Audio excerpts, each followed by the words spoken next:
Hey guys, welcome to my channel. Today we are making biscuit sponge. If you are new here, welcome. My name is Aya. I teach you how you can make beautiful pastries from scratch at home. And if you're not new here, thank you so much. Thank you for always watching. But anyway, today we are making biscuit sponge. I would say it is one of the easiest sponge for you to make. Do you guys agree? It's made with only 3 ingredients: sugar, egg, and flour, plus powdered sugar to kind of dust on top. It is used for so many types of desserts, such as Tiramisu, which is my favorite, roll cake, like Entremets. Actually, it's gonna be in a cake, lots of kind of cakes. Very traditionally, it was enjoyed as like a finger biscuits with a cup of tea. So it is used for lots of desserts. And once we know how to make this, sometime really soon, I'll share with you how I make my delicious tiramisu, which is my favorite dessert. So stay tuned. Right after this, we're gonna start making the biscuit sponge and actually show you how to do that. But before we do that, let me briefly explain what is biscuit sponge. So talking about sponge, there's so many types of sponge, but specifically about fluffy types of sponge, I'll say there are 2 most popular ones, which is genoise sponge and biscuit sponge. There are so many other types of fluffy sponge, but those are the most popular ones. Genoise sponge and biscuit sponge, the ingredients and the amounts are pretty similar, but how it's made is different. So genoise sponge is made by whipping the whole eggs together, yolks and egg white together with sugar, and whip and add flour later. That's how it's made. On the contrary, biscuit sponge is made by whipping egg white and egg yolk separately with sugar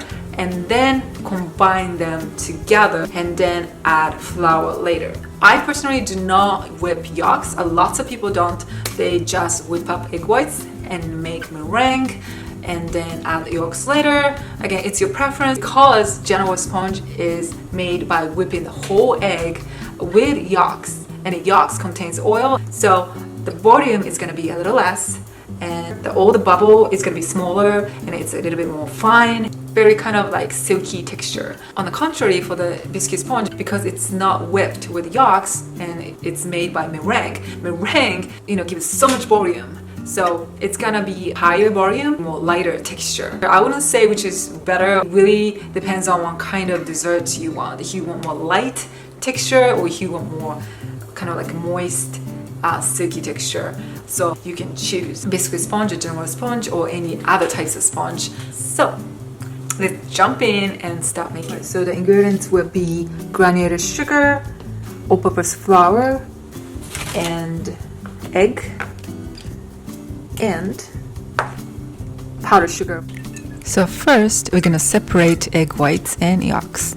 And when you do this, it's very, very important that in the bowl, there will be no water, no oil, or no any other dirt that might prevent egg whites from whipping really well. Like I mentioned earlier, yolks contains oil and that prevent egg whites from whipping really well. You want very stiff meringue for biscuit sponge, so that will be my very first step. It's nice and clear. Alright, now with high speed, we're gonna start whipping this egg whites until it's very fluffy. This is French meringue, which is simply made with raw egg and sugar. Once the egg whites look very fluffy like this, you can start adding sugar little by little.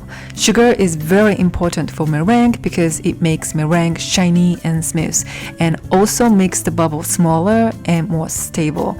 But if you add all the sugar all at once before you start whipping egg whites, it will not whip up well, or will take much longer time to get whipped up, even with this machine. And that is because sugar also has a power to prevent egg whites from whipping up a lot.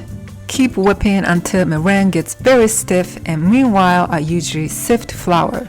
It avoids all the lumps, and also by sifting, flour holds airs and gives more fluffiness in your sponge. And you can use the same sieve to dust powdered sugar at the very end. These basic round piping tips would be perfect to pipe biscuit sponge.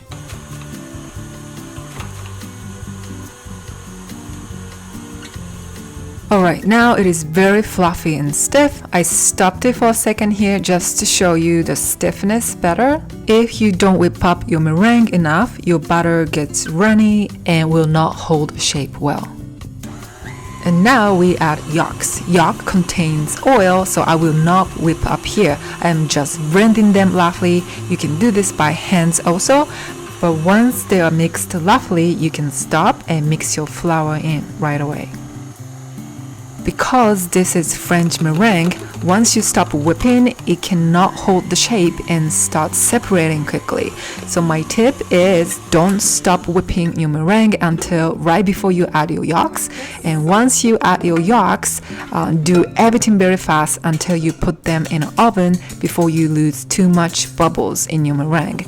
When it takes too much time, the butter gets runny, and that is the most frequent mistake that happens for this sponge. So just try your best and do as quickly as you can. You can see that I am trying to be quick here. And when you mix your flour, use your spatula and use the cut and hold motion like this so that you will not kill too much meringue. Make sure to flip over the very bottom of your bowl and mix evenly. And once you don't see any flowers, stop right away. Do not overmix because I guess you know why by now, because I'm saying this so many times, but because it kills too much meringue or bubbles and the butter gets runny. And when that happens, the sponge will not get fluffy. This is perfect.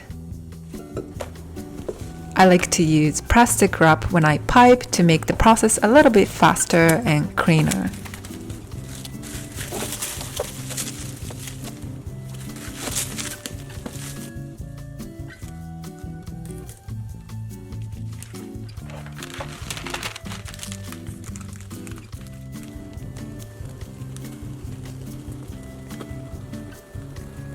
You can use any shapes and thickness depending on the dessert you use it for.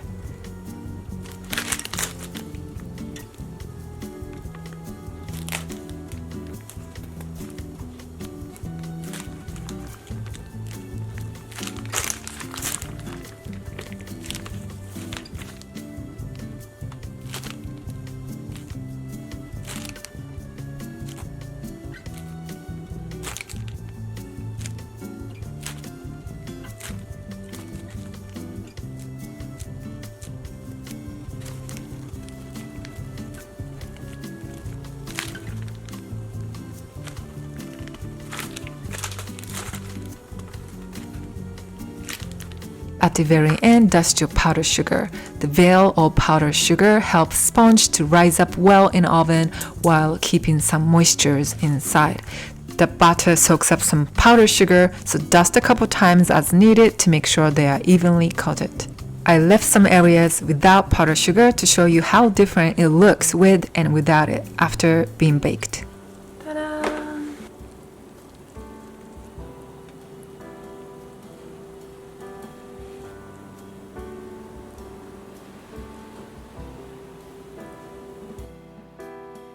You can lift up your sippet and then peel off. That's totally fine. But I personally like to use spatula like this and like go under. Whoop. And then it will just whoop, easily come off.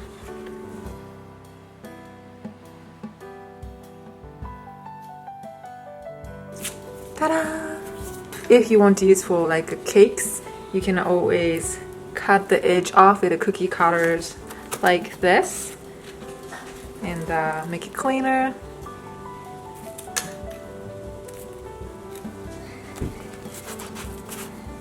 Like this. You can see that thickness is very different. Look! The little one is for you.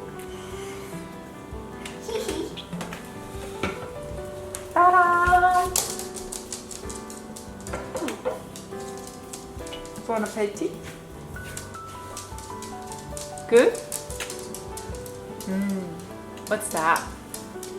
Cake. Cake. Biscuit sponge.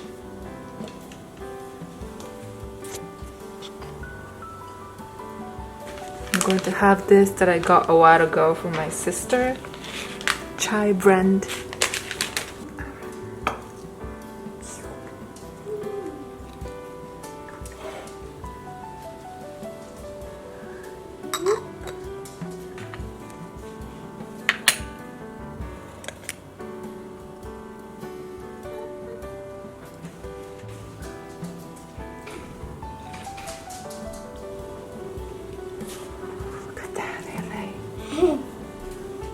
Looks so delicious. It's very hot.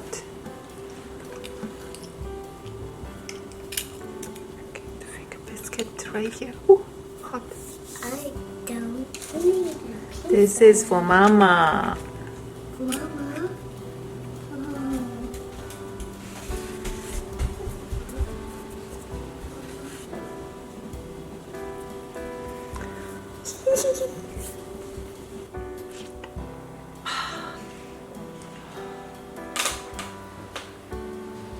So good.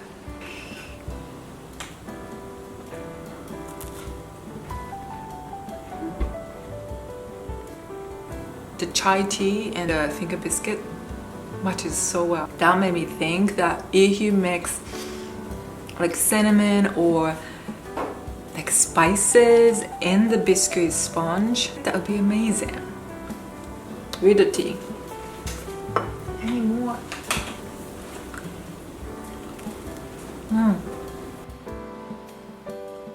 Today I piped, all the different sizes together. So like the one that was smaller, like finger biscuit, is more like a crunchy, which is really nice, light and crunchy.